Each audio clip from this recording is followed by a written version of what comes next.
नमस्कार दोस्तों, ओमनी सेंचर में आपका स्वागत है। और आज आप इस वीडियो में ओमनी सेंट इंग्लिश के तहत जी हाँ तो बहुत ही महत्वपूर्ण टॉपिक जी हाँ, अगर आप एसएससी सीजीएल या सीएचएसएल या हाई कोर्ट के एग्जाम की या एसएससी एमटीएस या और अन्य परीक्षा जहां आपको इंग्लिश वर्ड पावर वैक्यूबलरी से रिलेटेड क्वेश्चंस पूछे जाते हैं, खासकर वन वर्ड सब्स्टिट्यूशन, तो आप इस वीडियो को अंत तक देखिए क्योंकि ये सेट 2 है और अब लगातार सेट्स आते रहेंगे वन वर्ड सब्स्टिट्यूशन पर।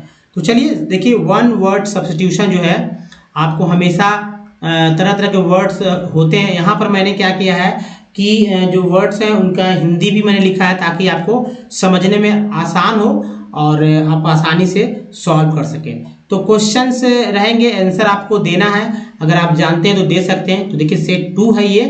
तो पहला वर्ड है सो मेनिया ऑफ वैकिंग या मेनिया ऑफ वैकिंग। तो ऑप्शन देखिए, यहाँ पर ऑप्शन आपका इस तरह से है, चूंकि यहाँ पर जिसका वर्ड का मैंने नहीं मिला वहाँ मैंने छोड़ दिया है।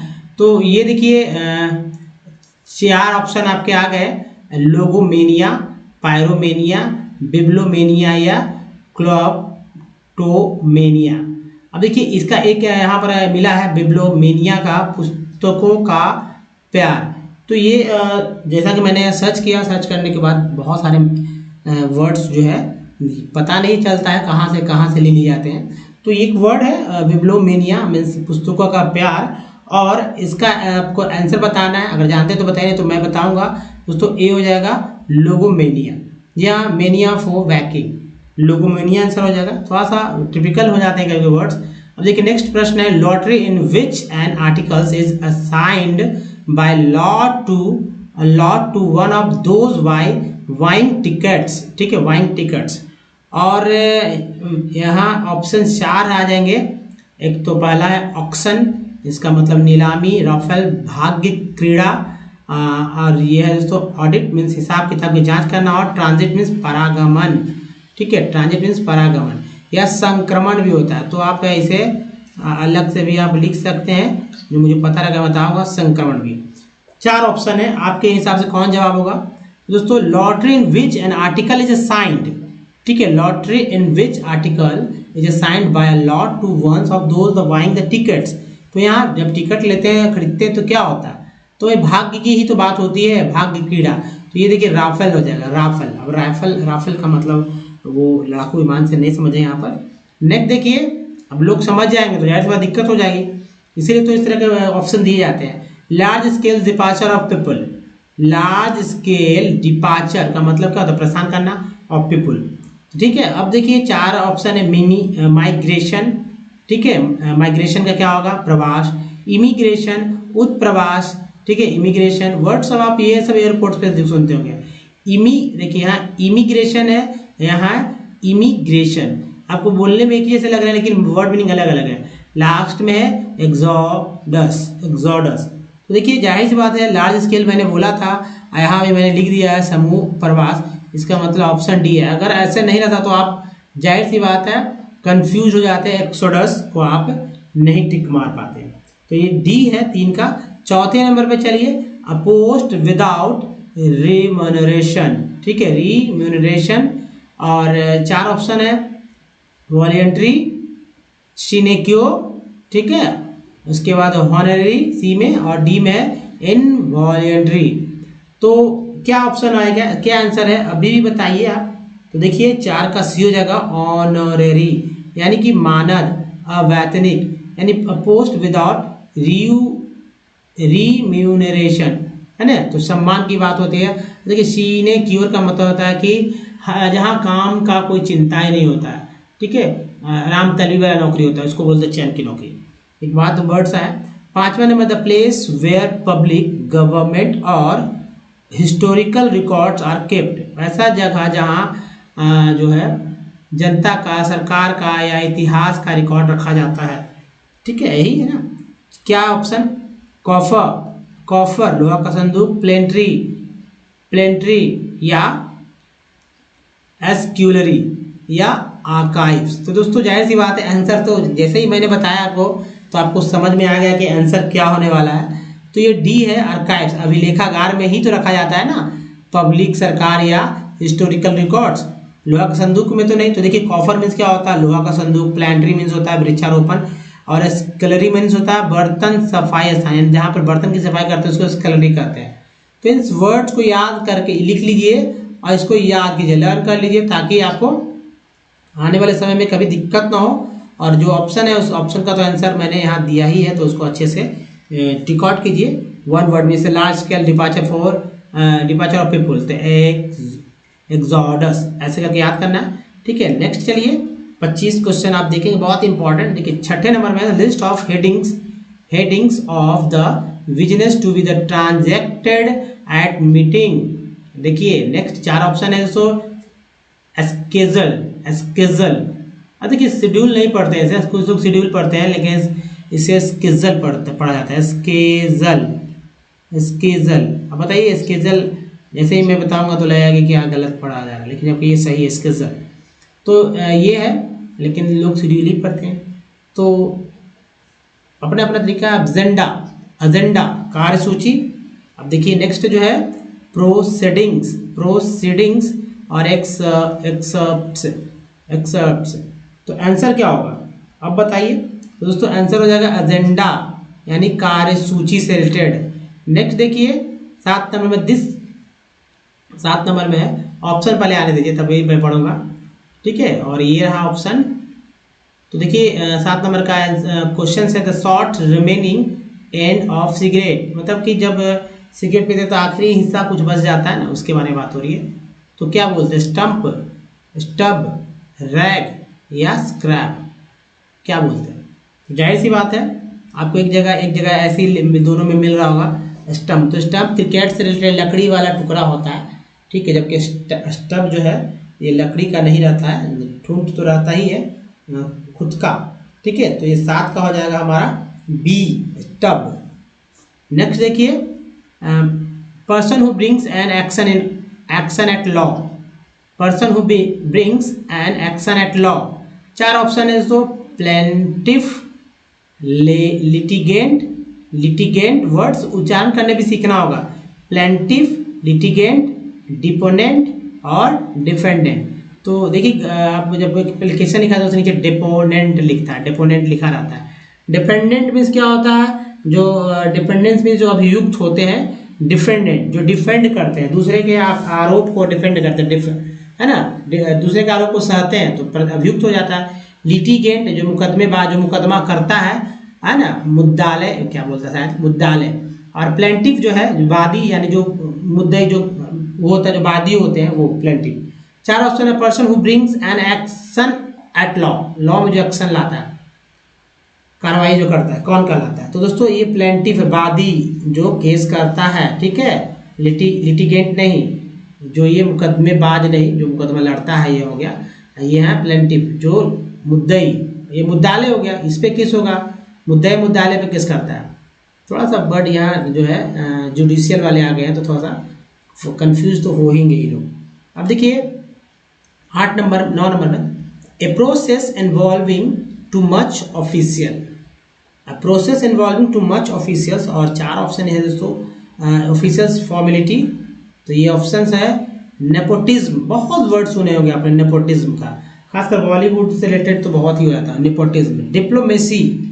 डिप्लोमेसी। नेक्स्ट देखिए ये है रेड टैपिज्म, और डी में है ब्यूरोक्रेसी।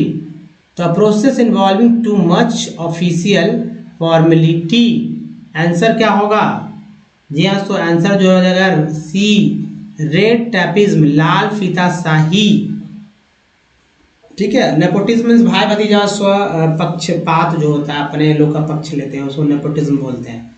डिप्लोमेसी कूटनीति, ब्यूरोक्रेसी नौकरशाही, रेड टैपिज्म लाल फीताशाही को। 10 नंबर में है द फूलिश। देखिए the foolish believe that one is God, the foolish believe that one is God.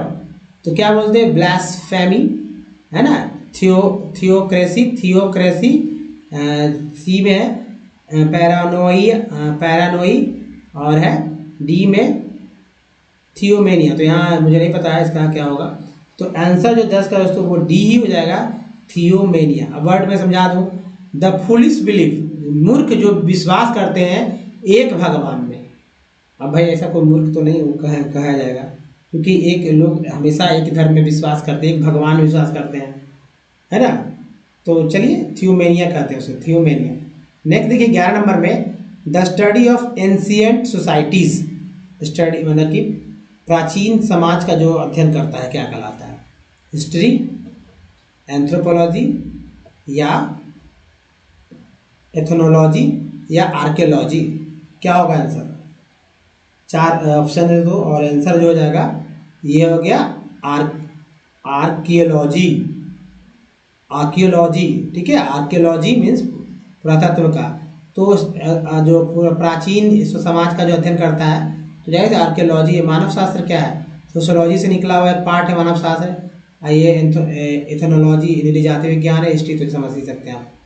चलिए नेक्स्ट जो है तो 12 नंबर में है, एन एक्सट्रीमली डीप क्रैक और ओपनिंग इन द ग्राउंड। और ये देखिए 4 ऑप्शन, आपको पूरा हक है अपना आंसर पहले समझ लेने का, लिख लीजिए, उसके बाद जो आता है उसके बाद बताइए। हालांकि यहाँ हिंदी दे दिया गया था, थोड़ा आपको सहूलियत ज़्यादा हो गई होगी। तो कैज़म, पहला वर्ड है कैज़म, दूसरा है अपर्चर, तीसरा डीप, चौथा पिट। और आंसर क्या होगा इसका? ये हो जाएगा दोस्तों कैज़म, यानी खाई गड्ढा, ठीक है, खाई गड्ढा।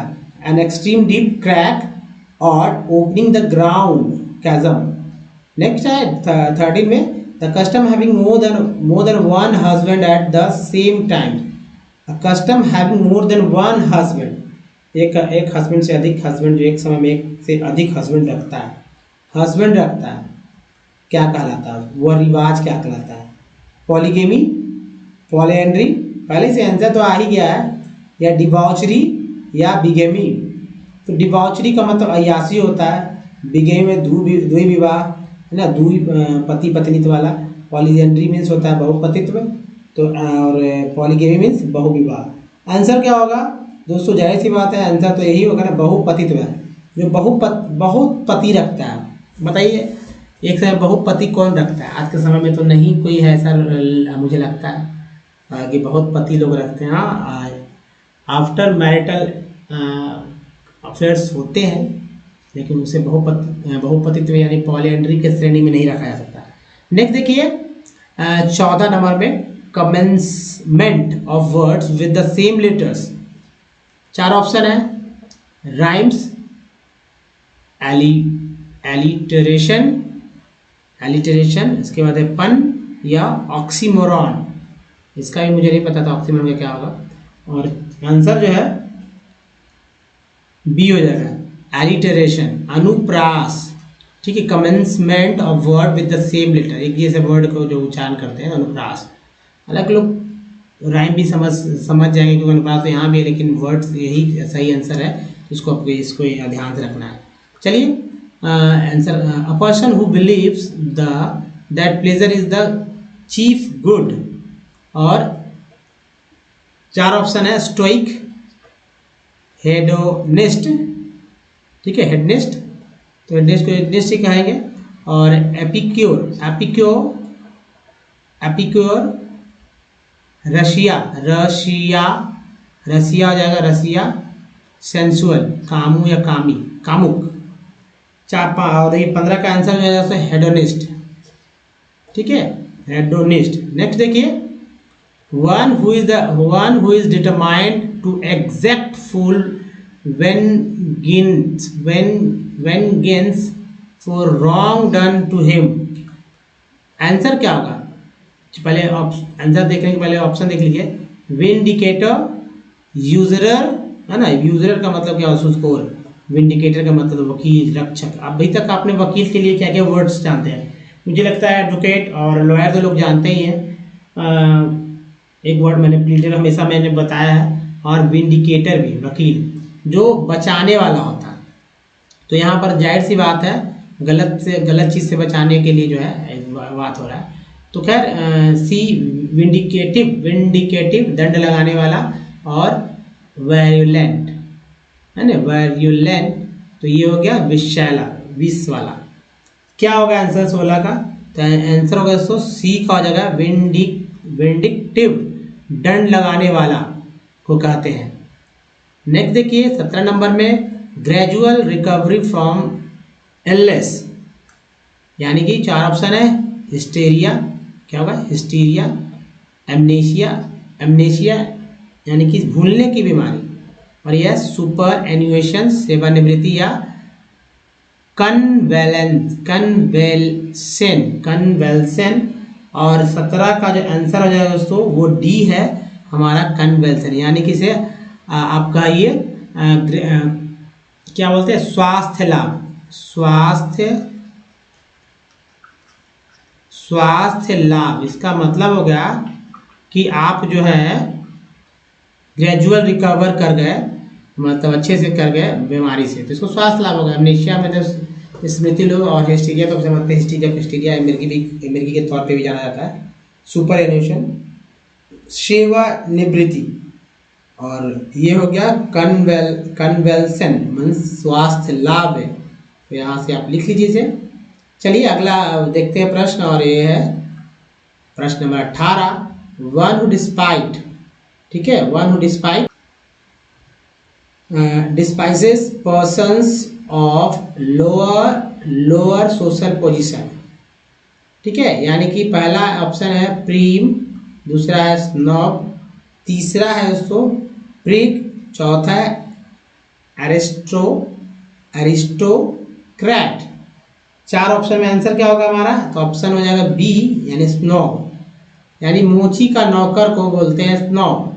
तो one who despises persons of lower social position, मोची का नौकर। हालांकि ये वर्ड आपको यहाँ पर करेक्ट नहीं लग रहा होगा, तो हालांकि मुझे ये मिला, तो स्नॉब का मतलब यही होगा। नेक्स्ट है आंसर मेरा यही 18 का क्या होगा? बी। नेक्स्ट है a poem written on the death of someone loved and lost, ठीक है, एक कविता जो कि किसी के मरने के उपरांत उसके प्यार और उसके खोने पे लिखा गया है, पोएम कविता को, तो क्या कहेंगे? ओड, इपिक या सोनेट या टी लगा लीजिए, सोनेट या एलेजी, क्या कहेंगे? आंसर दोस्तों हो जाएगा डी, एलेजी। नेक्स्ट है शोकगीत, जैसा कि मैंने पहले बता दिया था। To send an unwanted person, देखिए, to send an unwanted person out of the country, और देखिए 4 ऑप्शन है। एक्सक्लूड, फिर समझिए इसको, तो ऑप्शन देख लीजिए यहाँ पर, एक्सक्लूड, ऑस्ट्रेसाइज, नेक्स्ट है डिपोर्ट, और है एक्सपैट्रिएट, है ना। एक्सक्लूड मीन्स निकालना, ऑस्ट्रेसाइज मीन्स बहिष्कृत, डिपोर्ट मीन्स निकाल देना, एक्सपैट्रिएट का मतलब प्रवासी। और आंसर इसका क्या हो जाएगा? डी नहीं, सी, डिपोर्ट, यानी send unwanted person out of the country, जो बाहर से आए हुए, बाहरी कंट्री से आए हुए जो अनैच्छिक व्यक्ति है उनको बाहर निकाला, डिपोर्ट करते, डिपोर्ट कर दीजिए। फिल्मों में ऐसा होता है, डिपोर्ट कर दे, अब उसको डिपोर्ट किया जा रहा है, यानी बाहर, देश बाहर निकाला जा रहा है। तो ये इन वर्ड्स को समझिए, डिपोर्ट, एक्सक्लूड, ऑस्ट्रेसाइज या एक्सपैट्रिएट, ठीक है। नेक्स्ट देखिए, तो ये रहा 21 नंबर में, voluntarily giving up the throne by the king in favour of his son. Option है ए में एब्डिक्शन, बी में रिसरेक्शन, ठीक है, फिर से जूठना पुनर्जीवन बोलते हैं, सी में एक्सेशन, और डी में रिनंसिएशन, संन्यास। आंसर सोचिए क्या होगा दोस्तों? आंसर हो जाएगा ए, एबिडिकेशन। एब्डिकेशन मीन्स पद त्याग, त्याग भी कहते हैं, ठीक है, त्याग भी कहते हैं, राज त्याग भी कहते हैं। रिसरेक्शन का मतलब जी उठना, पुनर्जीवन होता है। एक्सेशन मीन्स परिग्रहण, और रिनंसिएशन मीन्स संन्यास। इन सब वर्ड्स को अच्छे से याद रखना है, इसलिए मैंने यहाँ हिंदी लिखा है ताकि आपको अधिक से अधिक फायदा हो समझने में। Child be ripped off one और बोथ द पेरेंट्स, देखिए ऑप्शन ए है डिसोलेट, दो में डेस्टिट्यूट, ठीक है, डेस्टिट्यूट, सी में ऑफेन, डी में लाउड। और आंसर जो है क्या होगा? दोस्तों आंसर हो जाएगा ऑर्फन, यानी कि अनाथ। चाइल्ड बी रिव्ड ऑफ वन और बोथ द पेरेंट्स। ठीक है, नेक्स्ट ऑर्फन हो जाएगा। नेक्स्ट ऑर्फन क्या याद रखिएगा, ऑर्फन सी हो जाएगा इसका आंसर। उसके बाद देखिए थर्ड 23 में government run by a dictator. Dictator समझ रहे हैं ना, यहाँ से बताइए क्या होगा। Option A democracy, B autocracy, C oligarchy, C D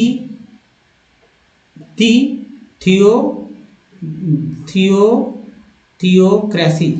ठीक है, थियोक्रेसी क्या होगा आंसर हो जाएगा दोस्तों बी, यानी कि ऑटोक्रेसी, निरंकुशता, एक तंत्र। डिक्टेटर वही होते हैं मतलब जो एक व्यक्ति ही शासन को चलाता है ना, एक ही सिरे से चलता है। डिक्टेटर में निरंकुश जो रहते हैं, निरंकुशता है ना, एक तंत्र। Government by the run by dictator, autocracy, ऐसे याद रखेंगे। चलिए अगले प्रश्न पे चलते हैं, नंबर 24 है तो one who always run away from the danger. 4 option है तो एक पहला है एस्केपिस्ट, दूसरा है टिमिड, तीसरा ऑप्शन है कावर्ड, चौथा है सर्कर। देखिए पहले एस्केपिस्ट मीन्स पलायनवादी, टिमिड मीन्स डरपोक, बुज़दिल, कावर्ड मीन्स कायर, है ना। सर्कर, देखिए सिरकर नहीं पढ़ेंगे, सर्कर मीन्स कामचोर, काम से बचने वाला। और 24 का आंसर सोचिए क्या होगा दोस्तों, one who always run away from danger, जो खतरों से भाग जाता है। तो डरपोक ही ना होगा जो खतरा देख कर भाग जाता है, साहस तो नहीं करता। तो कायर नहीं डरपोक कहेंगे, कायर नहीं डरपोक, कायर दूसरे होते हैं, अर्थ बदल जाता है। अब देखिए जो है यहाँ पर 25 में गिफ्ट लेफ्ट बाय विल, जो इच्छा से गिफ्ट किया जाता है छोड़ने के बाद। तो देखिए एलिमोनी कहेंगे, पैरिमोनी कहेंगे, क्या कहेंगे सोचिए, या लीगेसी कहेंगे या प्रॉपर्टी कहेंगे। गिफ्ट जो कि अपने मतलब जाने के बाद जो इच्छा से छूटा हुआ रहता है, गिफ्ट लेफ्ट बाय विल, क्या होगा आंसर सोचिए दोस्तों ये हो जाता है वसीयत, लीगेसी, याद रखिएगा लीगेसी। एलिमोनी नहीं कहेंगे, निर्वाह वगैरह है, ये शादी के बाद जब पत्नी डिमांड करती है तो पहले इसको एलिमोनी कहते हैं। ये कोर्ट में ज़्यादा वर्ड्स ये सब चलते हैं। पैरिमोनी भी नहीं, इसका अर्थ मुझे पता भी नहीं चला कि क्या होगा इसका अर्थ। लीगेसी में प्रॉपर्टी या वसीयत, तो वसीयत को ध्यान में रखना है। प्रॉपर्टी में संपत्ति होता है, लेकिन जो कि इच्छा से अपने जाने के बाद कोई उपहार मिलता है किसी को, तो वो वसीयत कहलाता है। तो दोस्तों ये था 25 मोस्ट ऑफ द मतलब हर एग्ज़ाम के लिए सभी से इम्पॉर्टेंट है। तो आप समझ चुके होंगे। इसी तरह का अगला वीडियो भी अब आएगा। दोस्तों इस वीडियो में बने रहने के लिए बहुत बहुत धन्यवाद। और सबसे इम्पॉर्टेंट है कि बताइए कि वीडियो कैसा लगा, अच्छा लगा तो लाइक और शेयर जरूर करते चले, ताकि आने वाले वीडियो की जानकारी आपको मिलता रहे। तो दोस्तों इस वीडियो में बने रहने के धन्यवाद। थैंक फॉर वॉचिंग, धन्यवाद।